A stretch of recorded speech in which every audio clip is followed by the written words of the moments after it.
Okay, welcome back.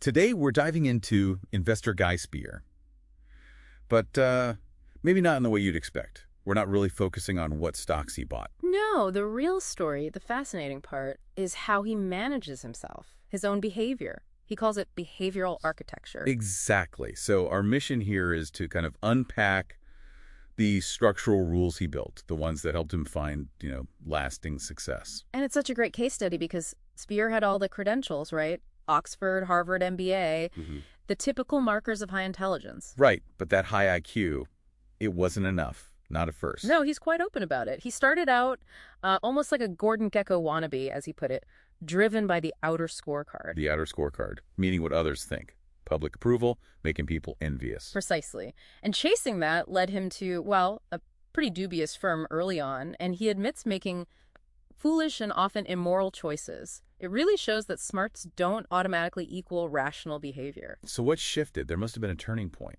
A big one. And an expensive one. Remember that charity lunch with Warren Buffett in 2008? He and Monish Pabrai paid, what, $650,000 for it? Wow. Yeah, I remember hearing about that. That's quite a commitment. It had to be. He saw it as an anchor.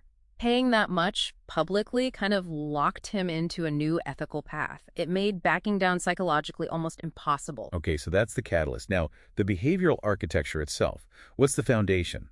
It starts with the core belief he has. The environment is much stronger than our intellect. That's pretty radical for an investor, right? It is. It implies the main job isn't picking stocks. It's managing yourself. Exactly. Which led to probably his biggest structural change, Yeah. moving. The move to Zurich in 2008, getting out of New York City. Yeah. He saw NYC as this competitive rat race full of short-term noise and pressure. Moving to Zurich was a physical and psychological break. It built distance, insulation. So creating stability by changing the physical environment first. And I guess the social environment, too. Oh, absolutely. He talks a lot about curating who you spend time with, bringing the right people into your life, focusing on integrity. He calls it compounding goodwill. Good people lead to better thinking. Okay, environment is key. But then he also has these very specific rules, right, to counteract biases. Yes, he acknowledges we all have messed up wiring, as he says. So he codified these operational protocols. They aren't suggestions. They're like hard constraints. Let's talk about some of those. What's one defense against just reacting to market noise all day? Simple rule. Stop checking the stock price constantly. Like maybe just look quarterly or even annually. Really? That sounds tough. It is, but it dampens that loss aversion, the urge to sell when things dip or buy just because something's moving, cuts out the noise trading impulse. Okay, what about dealing with management?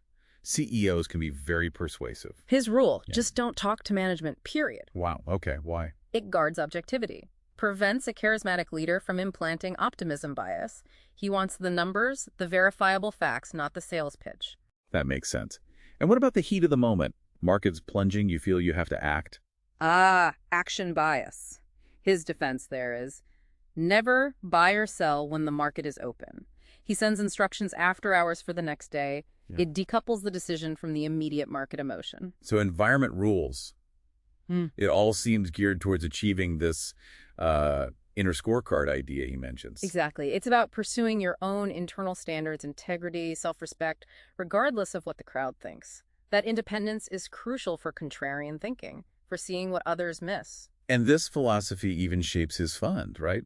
The Aquamarine Fund. It does. It famously has no management fee. Spire invests basically all his own money alongside clients, eating his own cooking, as they say. Which removes the pressure to just gather assets, right? The focus has to be purely on preserving capital and long-term results. Totally aligns the incentives. It forces prudence. So wrapping this up, Spire's journey really underscores that lasting investment success might be less about the portfolio picks. And much more about structuring your environment and managing your own psychology first. The returns are almost a byproduct of that internal and external architecture. Yeah. He built a system that deliberately removed the financial incentive, the management fee, to constantly acquire or transact, leading to better decisions. So here's a thought for you listening. Think about your own field. What transactional pressures, financial or otherwise, might be pushing you towards lower quality short-term choices? And what kind of structure could you maybe build to protect yourself from that? Something to consider.